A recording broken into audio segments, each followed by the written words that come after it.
Salut à tous, c'est Léopold de Zesto et aujourd'hui on se retrouve pour une vidéo un peu particulière. On va analyser et juger la stratégie SEO mise en place par celui qui a fait trembler agences et consultants SEO sur leur propre SERP. Pour ceux qui ne l'auraient pas deviné, il s'agit bien de Paul Vengeon, consultant SEO et créateur de contenu sur LinkedIn, YouTube, etc. Si ça vous intéresse, je vous mets ces liens en description. Petite parenthèse, cette vidéo bien sûr elle est faite dans la bienveillance et l'idée est de comprendre et d'analyser ce qu'il a pu mettre en place pour avoir de bonnes positions sur cette niche qui est assez concurrentielle. C'est la première fois que je fais ce type de contenu, donc n'hésitez pas à me dire ce que vous en pensez en commentaire et quel site vous aimeriez que j'analyse. Bon allez, on passe directement dans le vif du sujet. Donc bon, petite précision, c'est une petite vidéo avec un format assez libre, donc c'est pour ça que je vais me permettre de jongler entre les différents outils en vous expliquant, etc. Comment ça va se dérouler. Mais voilà, je suis pas vraiment de process, etc. Bien qu'on en ait en interne. Aujourd'hui, c'est vraiment de passer de pilier en pilier SEO pour voir la stratégie qu'il a mis en place. Donc ça, on arrive sur la page d'accueil. Du texte, pas mal de texte. Un peu de réassurance. On peut voir quand même qu'il y a pas mal d'éléments de réassurance, avec la petite baseline, oui c'est moche mais ça rank, en effet. On voit qu'il y a quelques pages qui sont maillées. On va aller voir directement le sitemap. La petite pop-up qui arrive. Et donc voilà, là on va avoir accès à toutes ces pages. Et donc on peut voir qu'il a mis en place la stratégie consultant SEO plus ville. La stratégie aussi agence SEO plus ville. Développeur SEO, consultant SEO. On peut voir qu'il y a eu un petit travail de bourrin qui a été fait. Les pages se ressemblent quasiment toutes. Dans la structure aussi. Donc là, il va vraiment mettre le mot-clé dans le title. La méta, elle est classique. 300 mots, à mon avis, il répond à l'intention de recherche. On peut voir qu'il y a aussi une petite partie blog. Avec des petits éléments pour améliorer le taux de clic, qui sont assez clairs d'ailleurs. Mes derniers articles, il n'y a pas la date. On peut pas voir de quand l'article date. J'aurais été curieux de savoir sa fréquence de publication. Donc voilà, il y a l'air d'avoir... Et là, toutes les pages du site sont aussi maillées ici. Ok, c'est là qu'on peut voir aussi qu'il a fait consultant SEO plus les départements, les régions. Consultant SEO Rhône, etc. Il est passé du côté du Canada. Référencement local. Alors je sais pas combien il y a de pages, on regardera tout à l'heure combien il y a de pages indexées, combien il y a eu de pages au total. On peut voir qu'il y a eu quand même un énorme travail qui a été fait. Ensuite un petit lien bento pour avoir accès à toutes ces ressources. Donc on voit qu'il essaie vraiment de faire un push sur ces pages là qui sont dans le footer, bien sûr. Et là c'est une page informationnelle, d'accord. Ok, ouais, donc à mon avis, là où il est bien positionné et là où il y a beaucoup de trafic, il va donc les mailler dans le footer pour générer du trafic. Et après certainement rediriger, j'imagine qu'il y a des liens qui renvoient vers d'autres pages assez intéressantes.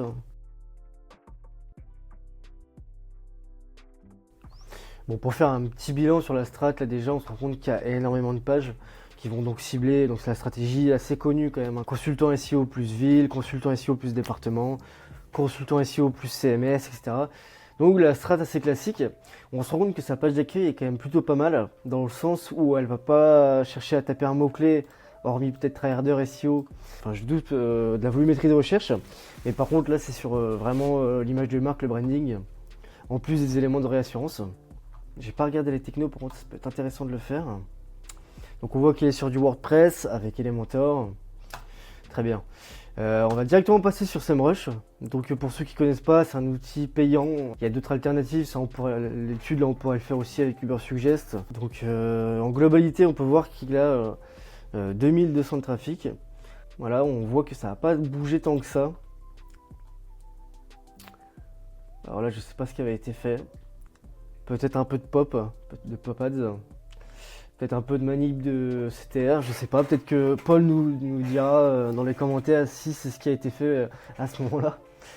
En tout cas, on voit que le trafic il reste aux alentours des 2000, etc. Ça progresse pas plus que ça, mais ça décroît pas non plus. Score d'autorité, donc 23. 9000 backlinks avec quasiment 500 de domaines référents.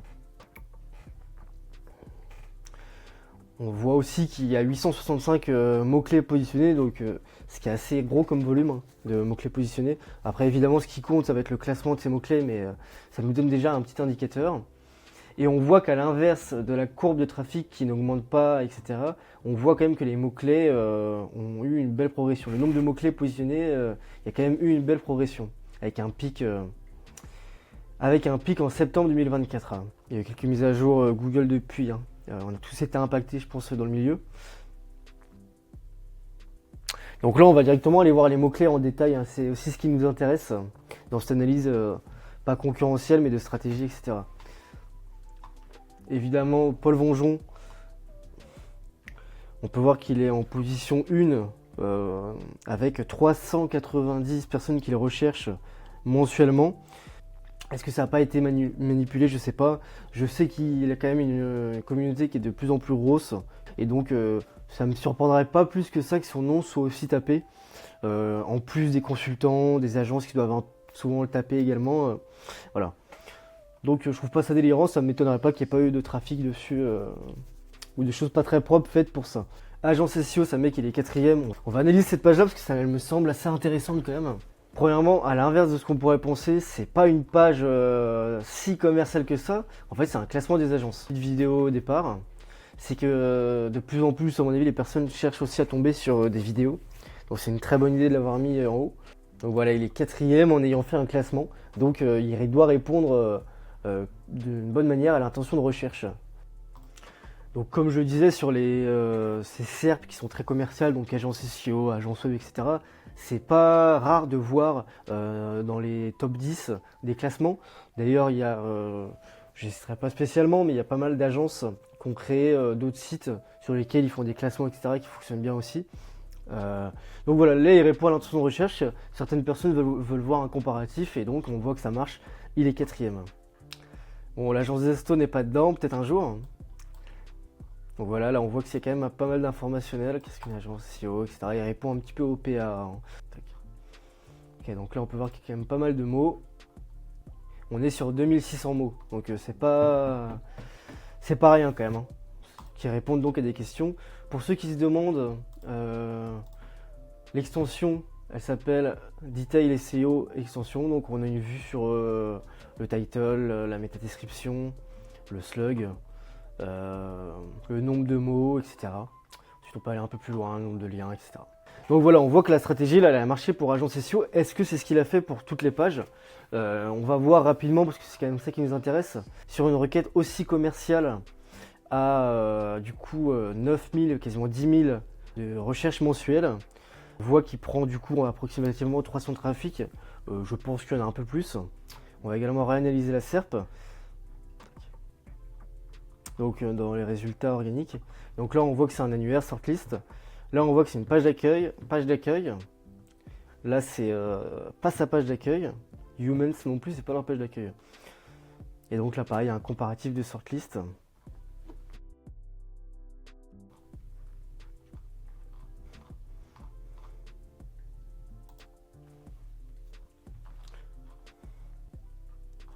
Là on est sur sa page freelance SEO. Référenceur SEO freelance.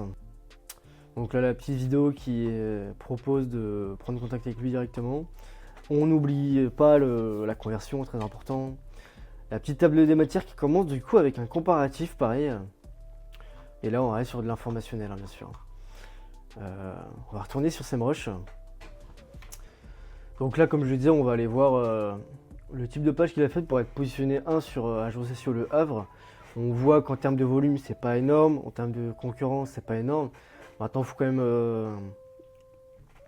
même se dire que sur cette niche, consultant SEO, et beaucoup de personnes ont fait des pages pour toutes les villes. Donc on va aller voir comment il a fait pour être dans les tops. Et là, on est quand même sur de l'informationnel, plus que sur du commercial.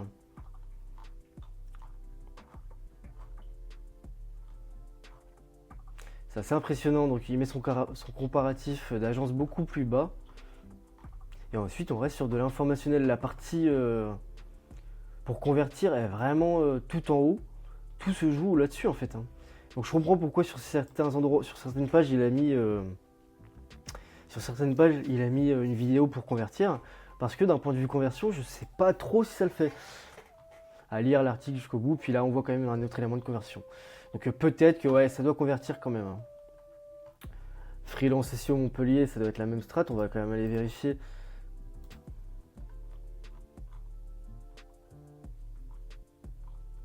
Alors j'ai pas analysé en détail, etc.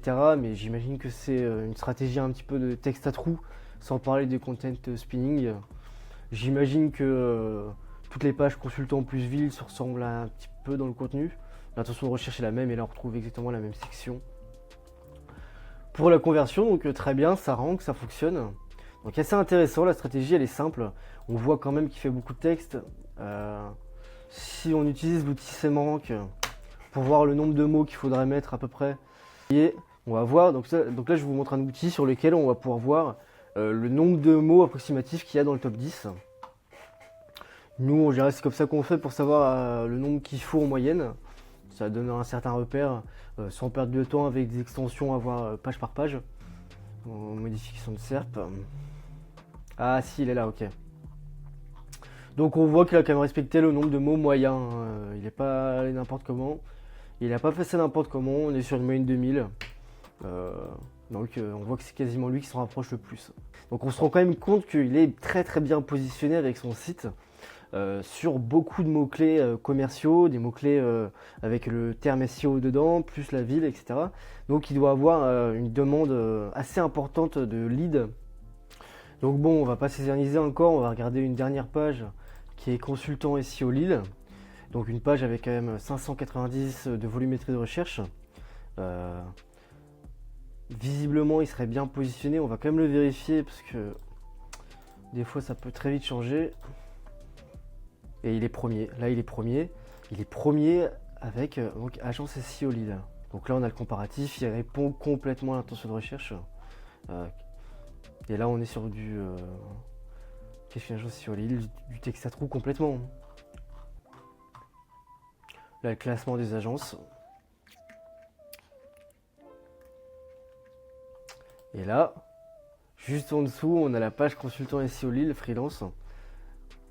Où donc là il se met un peu plus en avant et quoi qu'il arrive, met beaucoup d'informationnel et très peu d'éléments de conversion en vérité.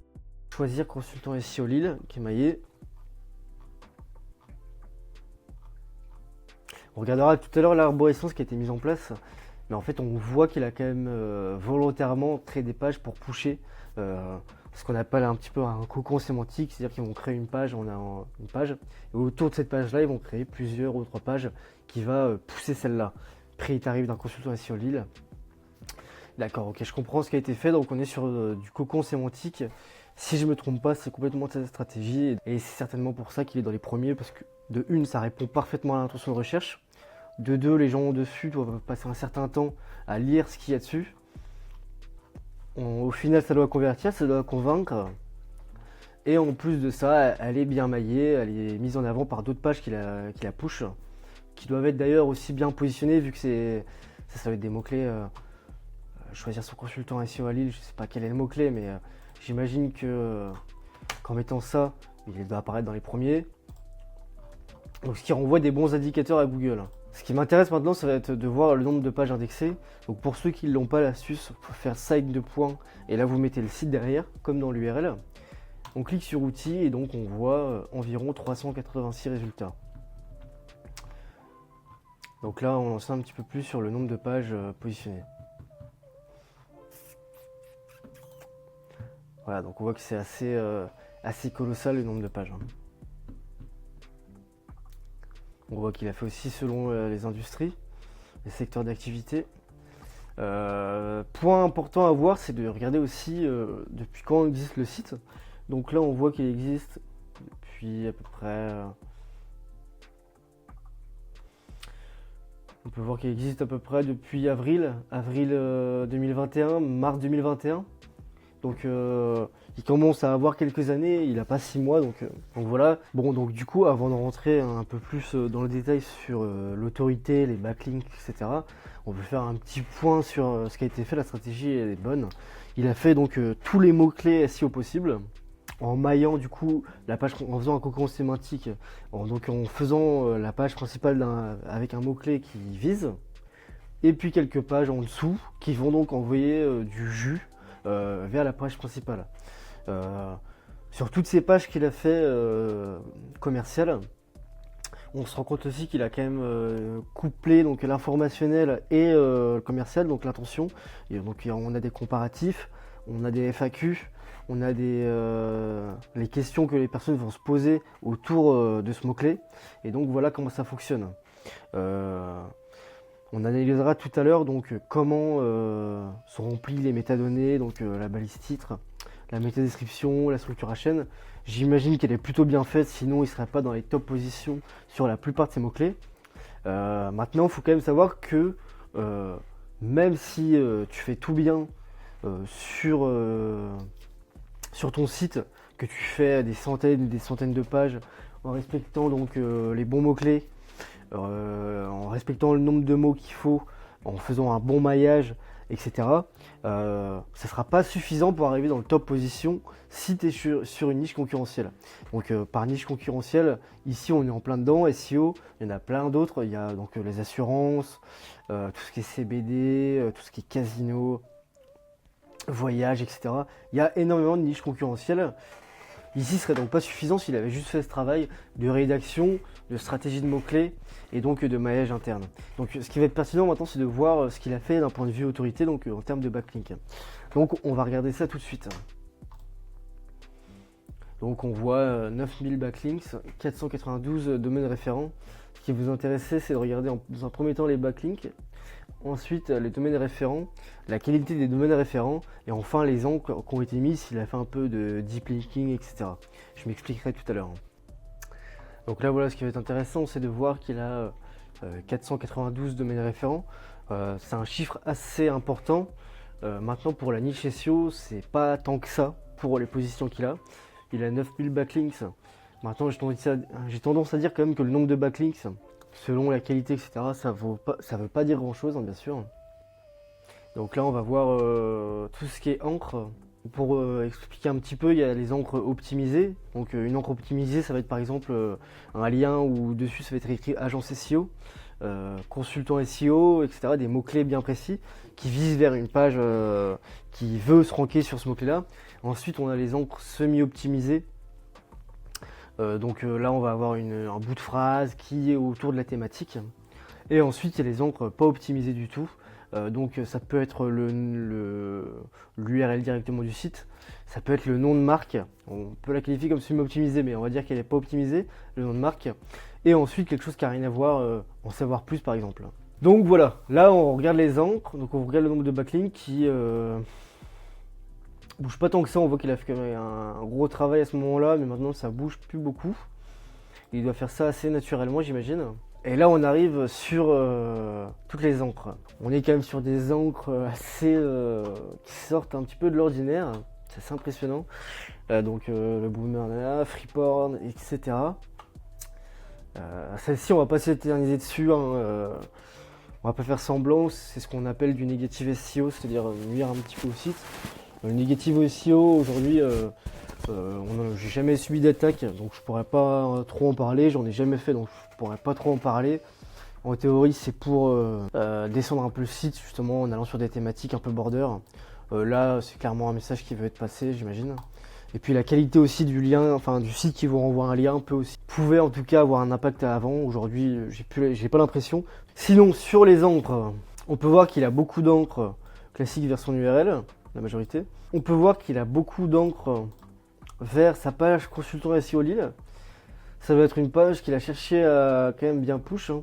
Je vais mettre les liens follow, ce qui m'intéresse quand même. Et donc on follow pas tant que ça, donc c'est des anciens liens qui auraient été là. Ok, donc il avait un vrai lien par SEO Monkey hein, en follow. On voit quand même qu'il a visé agence SEO. On va aller voir c'est les domaines référents. Les backlinks c'est un peu flou, il y en a tellement, etc.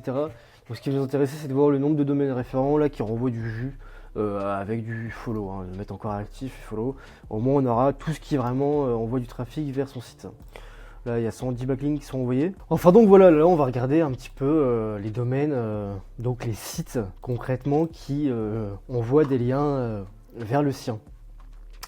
Donc là meilleureagence.io Nemred.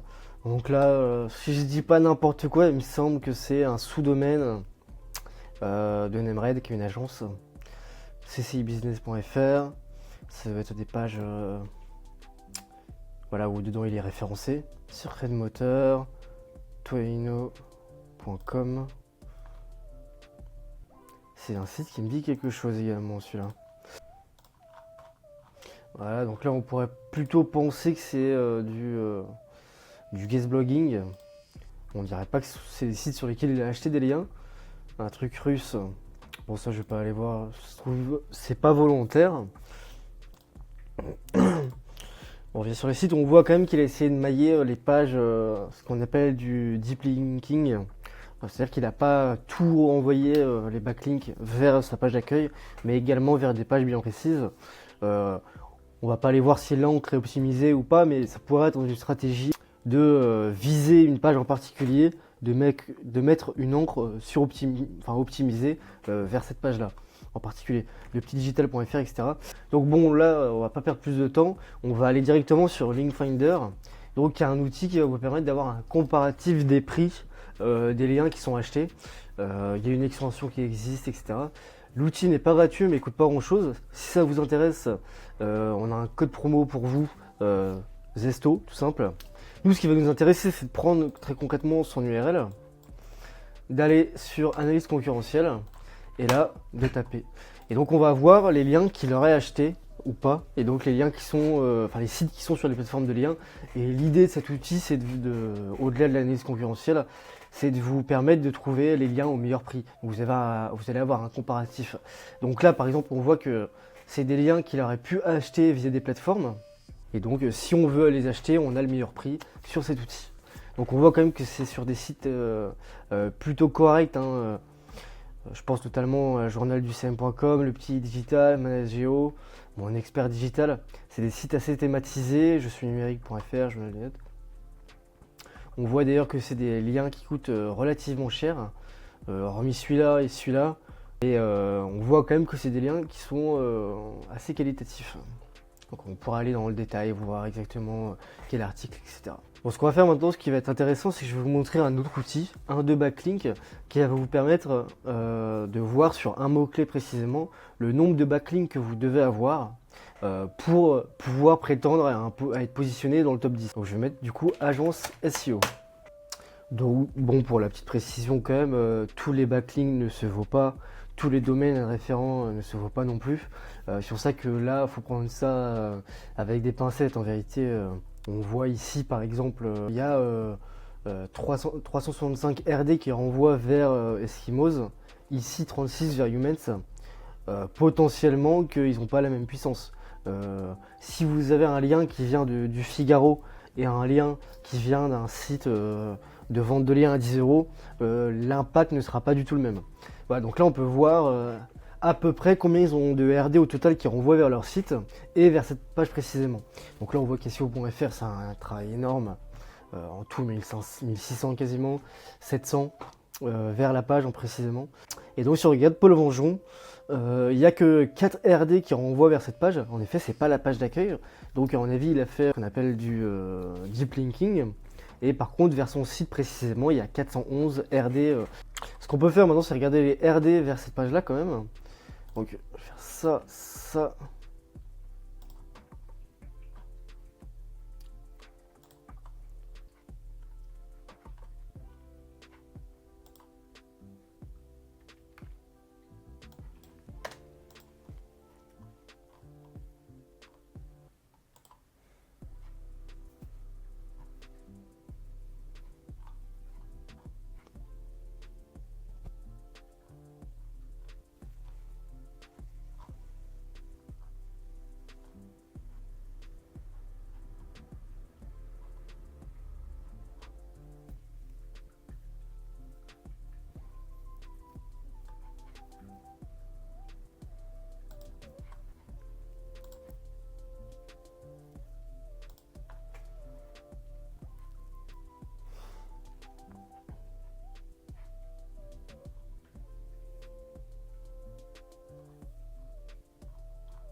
Donc là voilà, ce qu'on peut faire, c'est directement vérifier sur SEMrush ce qu'il en est, est-ce que ça rejoint. Là on a 8 domaines référents détectés qui renvoient vers cette page là. Sur un de backlink, ça en met 4, on regarde, peut-être qu'eux sont plus tous actifs. Voilà. Ce que je vous conseille de faire, si vous regardez vraiment précisément le netlinking, là je vais pas le faire dans la vidéo, mais c'est de regarder aussi sur les outils type Majestic qui sont spécialisés sur l'autorité. Vous aurez de la data un peu plus pertinente que sur SEMrush. Voilà. Mais donc dans l'idée, on regarde un petit peu. Voilà. Ce qu'on peut faire aussi, c'est regarder l'ancrage, toujours pertinent. On voit qu'il a push complètement agence SEO. Là, on a du semi-optimisé, comparer les meilleures agences SEO. Meilleure agence SEO de France, bon, on est sur du semi-optimisé quand même. Bon, donc du coup maintenant on a pu voir que d'un point de vue domaine, référent, etc., il n'était pas non plus à la ramasse. Il y en a qui en ont beaucoup plus, mais la plupart sont à des chiffres assez proches de lui. Donc ce qui va être pertinent de voir maintenant, c'est quelles sont ces autres sources de trafic. Donc pour l'analyse, on va pas pousser super loin, mais comme je vous le disais en début de vidéo, il a une chaîne YouTube. Donc voilà, ce qui est pertinent, c'est d'aller voir sa chaîne YouTube et de voir que il a quasiment 8000 abonnés, super actif, donc avec des vidéos au format long, des shorts. Dans ces vidéos, j'imagine qu'il invite aussi après à aller vers son site, les gens viennent vers son site, donc c'est une bonne source de trafic.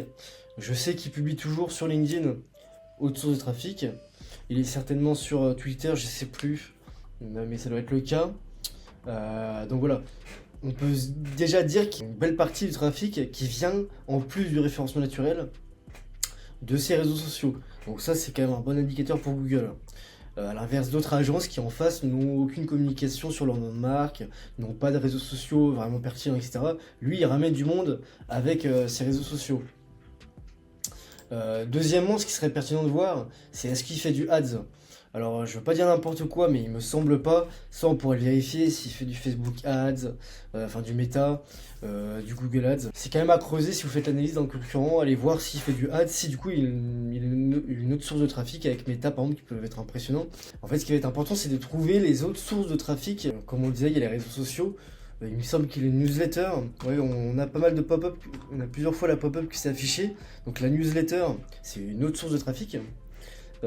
C'est pas directement des gens qui viennent par le référencement naturel. Donc voilà, il y a toutes ces sources de trafic là qui sont déjà là.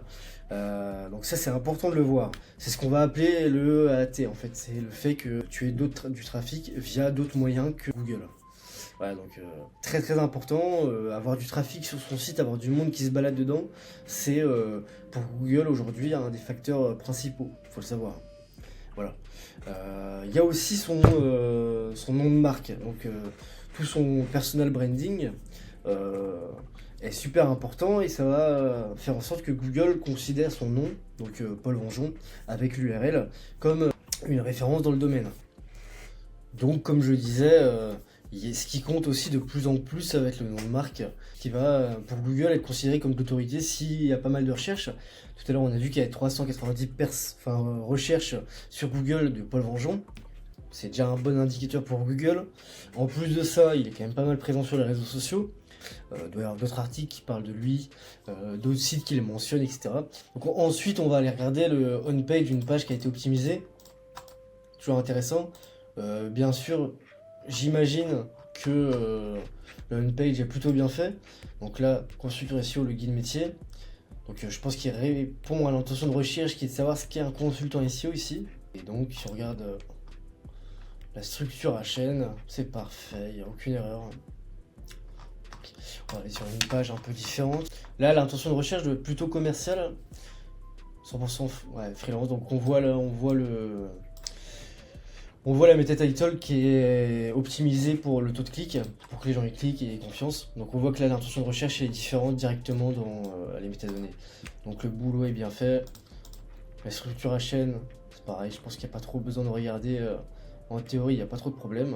Je n'ai pas parlé tout à l'heure, mais il y a son fil d'Ariane qui permet de garder un maillage interne cohérent. Voilà. Donc là-dessus, aucun problème.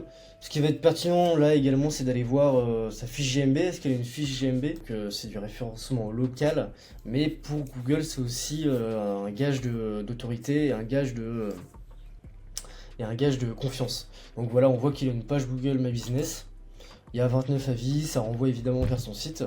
Donc voilà, tous ces points font que pour Google, c'est une vraie personne, c'est une vraie entité. Et donc, voilà, ça compte. Donc 29 avis, très bien.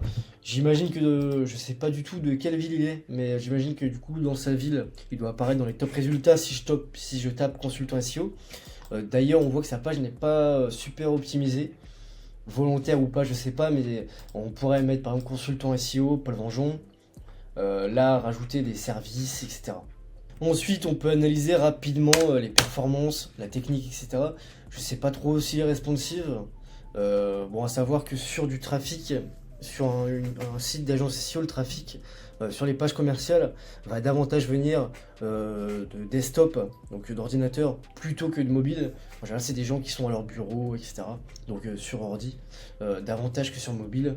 On va lancer le rapport Lighthouse, qui va nous donner un petit peu sur la technique. Je en parle à la fin, car pour moi, sur cette niche-là, sur un site qui a aussi peu de pages, donc on est aux alentours de 400 il me semble, on n'est pas sur du e-commerce avec un catalogue produit énorme. La technique, pour moi, c'est pas le facteur le plus important sur ce type de site, en tout cas. Bon, on voit qu'il n'y a aucun problème de performance. Et les mentors, on sait que c'est un peu plus lourd, mais voilà, comme je le disais, c'est pas le facteur le plus déterminant sur ce type de site. Si on voulait aller plus loin, on irait sur Streaming Frog, regarder les pages 404, tout ce qui est indexation, etc. et d'autres erreurs. Bon, maintenant, ce qui peut être intéressant de savoir, c'est à quel point il garde ses positions. Est-ce qu'il fait du pop, etc. Ce qu'on peut faire, c'est directement aller sur le comparateur de SERP sur Alloscan. Donc en tapant agence SEO et regarder, allez, il y a 12 mois. Donc on voit que le 1er janvier 2024, il était donc 7ème et qu'aujourd'hui il a progressé, il est 4ème. On peut voir au-delà de ça que la SERP a un petit peu changé. Pas totalement, mais il y a eu l'arrivée de Sortlist, l'arrivée du Plix et une petite redescente de Humans. Mais bon, on reste sur le top 10, donc il n'y a pas eu de grands changements. On voit qu'il a progressé. L'idée maintenant, ça va être de comprendre comment il a progressé. Donc on pourrait aller regarder son netlinking, regarder à quel point il a investi en netlinking, quand, sur quelle page, sur cette page-là ou non. Ce qui pourrait être intéressant, c'est de regarder s'il a actualisé son contenu. Ça, pour le faire, on peut le faire directement avec la Wayback Machine. Donc je vous montre vite fait l'outil sans le faire. Et voilà, ici vous pourriez ajouter directement son site. Mais ce que je vous conseille de faire, c'est d'aller regarder si du coup il a rafraîchi son contenu, sa balise title, etc. Mais en tout cas, vous rentrez son URL dedans. Vous comparez avec celle d'aujourd'hui et celle d'avant, et en théorie vous devriez voir si le contenu a évolué ou pas. Enfin voilà, c'est souvent les facteurs principaux: netlinking, création ou génération de trafic vers son site, donc que ce soit naturel ou pas, et ensuite rafraîchir son contenu, répondre davantage à l'intention de recherche, et bien sûr le management interne, j'en parle pas, mais très important. Sur cette niche là, voilà, il faut mettre des gros moyens, que ce soit en termes de netlinking ou de génération de trafic, etc. Voilà, c'est les solutions pour passer dans les top positions. Si on voulait aller plus loin pour l'analyse concurrentielle au niveau des backlinks, etc., on aurait pu mettre les autres sites donc dans le top 10 sur Linkfinder, regarder combien ils ont investi, etc. Ça aurait été pertinent de regarder ça aussi. On arrive à la fin de cette vidéo, j'espère qu'elle vous aura plu. Avant de clôturer, on va passer au bilan avec les points forts et les points faibles du site de Paul. Donc pour commencer, dans les points forts, on peut dire qu'il a eu un ciblage SEO qui est super efficace. Il a utilisé une stratégie de mots-clés de bourrin, mais qui fonctionne, d'allant des mots-clés très larges à des mots-clés très précis, avec des requêtes locales comme consultant SEO plus ville, consultant SEO plus département, mais aussi vers des mots-clés un peu plus longue traîne et plus spécifiques comme consultant SEO WordPress, etc. Donc c'est une approche agressive avec du contenu, mais qui fonctionne encore. On peut voir également qu'il a un management interne qui est plutôt optimisé. C'est en cocon sémantique, en silo, c'est-à-dire qu'il va y avoir des pages qui vont pousser les pages principales, et on voit que ça fonctionne. Ensuite, on peut voir qu'il répond, il a un positionnement stratégique qui répond parfaitement à l'intention de recherche. Des fois, même si des fois ça peut jouer sur la conversion, il va donc intégrer des comparatifs d'agences, de consultants, mais aussi des questions qui répondent directement à l'intention de recherche. Donc là-dessus, c'est idéal. Ensuite, on peut voir qu'il a un bon profil de backlink avec des domaines référents quand même de qualité et une présence, c'est un point important surtout là, c'est qu'il a une présence active sur les réseaux sociaux qui vont donc générer du trafic qualifié vers son site très régulièrement. Que ce soit avec YouTube, LinkedIn, Twitter et sa newsletter, il ramène du trafic qui vient d'ailleurs que Google. Et ça, c'est un très bon facteur, comme je disais, pour Google. Ensuite, on peut voir qu'il a une stratégie de deep linking, c'est-à-dire qu'il a mis en place des liens d'autres sites, des liens externes, qui renvoient précisément vers des pages précises de son site, avec des encres optimisées ou semi-optimisées. On peut voir qu'il n'a pas de problème technique majeur sur le site. Donc RS à ce propos. On passe aux points faibles. Évidemment, il y en a. Bon, les points faibles, voilà, on passe dessus, mais au vu des positions qu'il a, c'est pas des points faibles très importants. On peut dire qu'il a une UX perfectible. Le site il est fonctionnel. Maintenant, on voit qu'il n'a pas été forcément, la DA n'a pas été optimisée pour l'expérience utilisateur. Même si on voit que petit à petit, il a mis des vidéos et des éléments de réassurance comme les clients, etc. Donc, malgré tout, on voit qu'il fait quand même des choses dessus, mais la DA, c'est un parti pris. Et comme il le met dans son footer, c'est moche, mais ça rank. Voilà. Ensuite, on peut voir que sur la plupart de ces pages, c'est du texte à trous. Donc, c'est efficace pour le ranking. Mais quoi qu'il arrive, ça peut poser des questions sur la perception de la qualité à plus ou moins long terme. Aujourd'hui, ça rank et ça convertit, donc pourquoi changer? Ensuite, on a pu voir qu'il y avait que son profil de lien était un petit peu impacté par du négative SEO avec des encres spammy. Mais en vérité, aujourd'hui, même si on les désavoué, je ne suis pas convaincu qu'il y ait trop d'impact. Donc, si on devait faire une phrase de conclusion, on peut dire qu'il a une approche SEO qui est efficace, basée sur une bonne réflexion sémantique et une forte autorité, qui vient d'ailleurs que de son site. Mais il y a des améliorations comme l'UX et le branding, ou plutôt le design, pour renforcer la pérennité de son site. On arrive à la fin de cette vidéo, j'espère que le format vous aura plu. Qu'il n'y a pas de moment trop long. Voilà, donc j'aurais peut-être dû vous le dire, mais si jamais ça vous semble trop long pour les prochaines fois, n'hésitez pas à passer la vidéo en 1,5 si je le fais déjà pas au montage. Paul, n'hésite pas à nous faire tes retours en commentaire. Et sinon, n'oubliez pas de vous abonner, de liker la vidéo, de commenter si vous avez des questions, et puis de me dire s'il y a d'autres sites que vous souhaitez que j'analyse. Moi, je vous souhaite une bonne journée, et puis je vous dis à très vite.